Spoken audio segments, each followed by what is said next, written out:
I was recently filming in and around this particular area in London, and I came across the house where Jimi Hendrix used to live.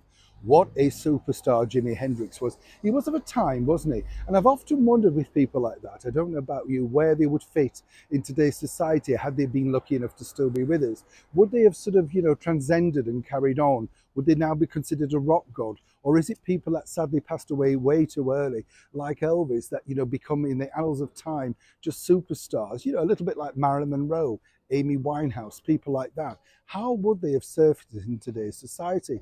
What is interesting is one particular band that I was lucky enough to meet on a number of occasions was the brilliant 1960s combo, the Monkees. Now, who didn't like the Monkees? Oh, I'm sure you love the Monkees.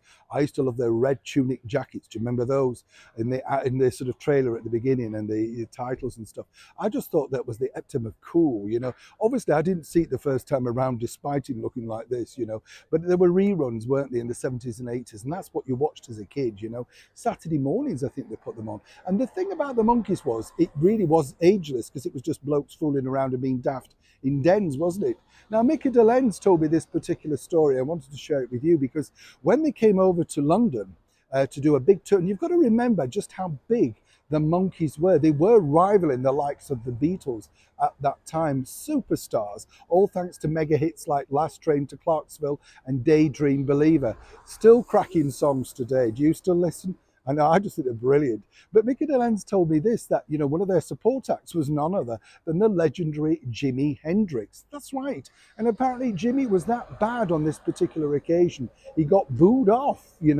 Now, Mickey said, looking back at this as a particular feature, he didn't know if it was the wrong music for the wrong crowd, because obviously the Monkees were aimed at the mega teen market, the teen audience, who loved them, all good-looking fellas, Peter, Mike, Mickey, Davey, they were just all good-looking guys. And more importantly, the audience was of a certain age. But he said it was really tragic when he thought about it, because obviously not too long after, Jimmy did descend into his own, shall we say, darker world. And the bottom line, of course, when you look back at the things of history, it's the people that are supporting you.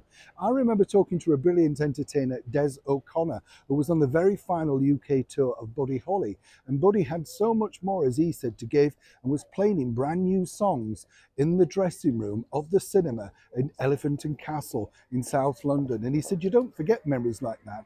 And when, of course, then tragically he lost his life, it's fascinating to think, isn't it, that we never got to hear those songs because, as Des told me, quite frankly, they were just, they're made up on the moment. He was writing them down. As you know, with the Monkees, they went on to sort of favouring success when they decided to split up. Quite a few mega reunion tours, and enjoyed constant radio play and chart success. But all those years ago, it was the Monkees that were screamed at and Jimi Hendrix not. It's funny how rock and roll sees things totally differently. I'd love to know your thoughts on all of those mega stars in the comments below. Were you a Monkees fan? Did you like your Hendrix? And more importantly, we all love Buddy Holly, right? They were shown in the very heart of London.